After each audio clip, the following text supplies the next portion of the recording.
welcome to the this I guess is our fourth video on completing the square. So again, I'm just going to run through some examples, maybe just one. So find the, let's go with minimum. No, let's say maximum. Do it with a max. The maximum value of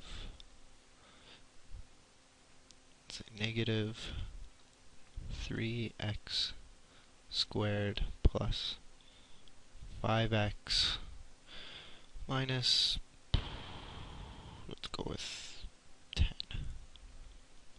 Okay, so we want to, we need to find the maximum value. So notice that this is a parabola. I don't know where it goes, but it's a parabola opening down,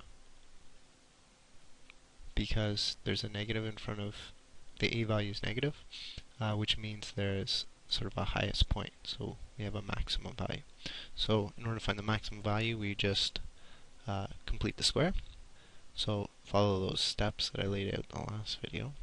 So you always factor the a from the first two terms.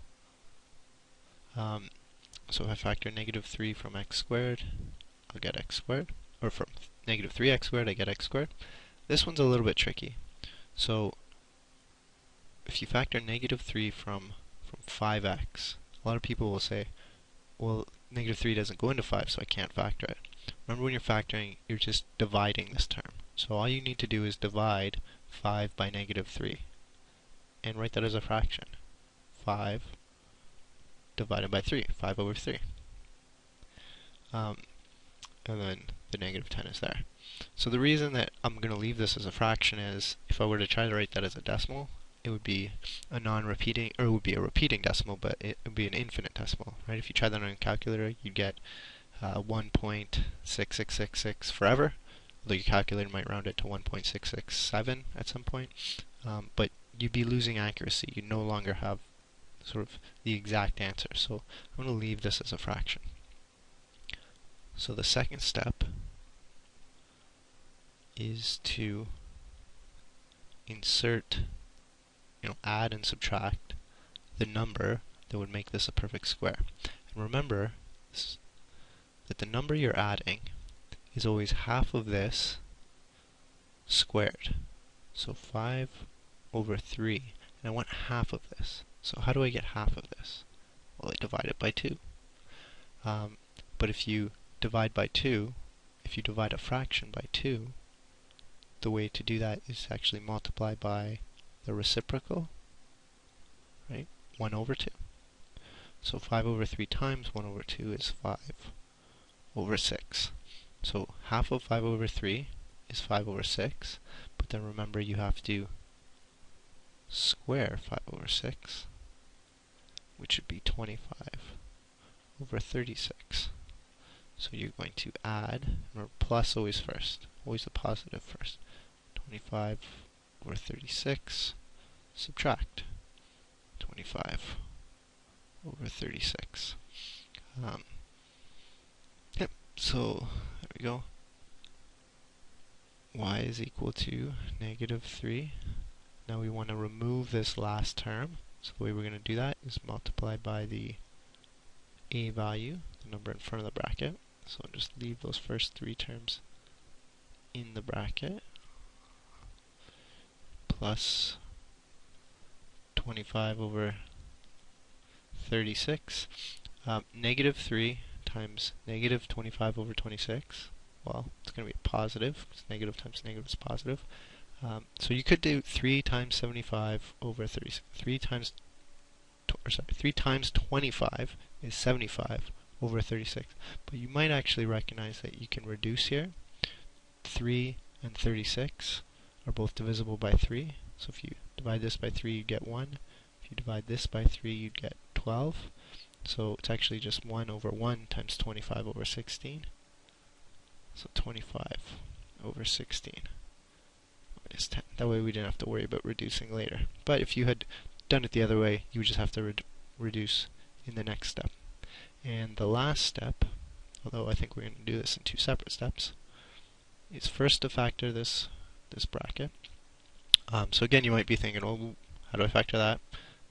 We know it's a perfect square, so it's always half this number, which remember we already found it was 5 over 6. It's actually negative 5 over 6 because that's a negative. So don't go back and try to like come up with a number again. Remember, you already got it, sort of that in-between number. And now here we just need a common denominator. 25 over 16 minus common denominator of 16. 10 times 16 is a big number, 160. So y equals negative 3x minus 5 over 6 squared. So plus 25 minus 160 would be minus 135 over 16. Just check if there's any common denominators here, which there's not. So our vertex is, therefore, our vertex is 5 over 6 and 135 over 16. You could get that. You could write that as a decimal if you want. I'll leave it as a fraction. So actually, what was the question? Find the maximum value of. Oh, okay.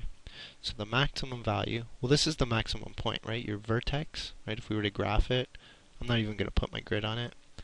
But my vertex, my highest point, is 5 over 6, 135 over 16. You know, and you can put that accurately on your grid. But when I say the maximum, notice the question said the maximum value. It didn't say the maximum point. This is the maximum point, but the maximum value is just the height, and the height is just the last number. So therefore, the maximum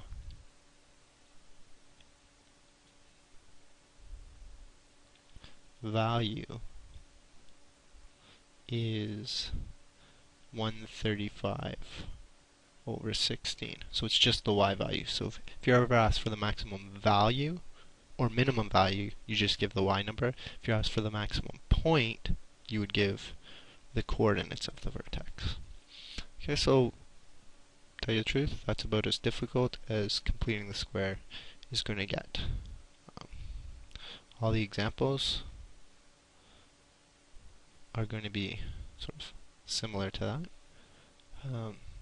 You know, this one had lots of fractions, so that's the only thing that's going to make completing the square more difficult, is when you have things that aren't divisible nicely, and that just leads to fractions.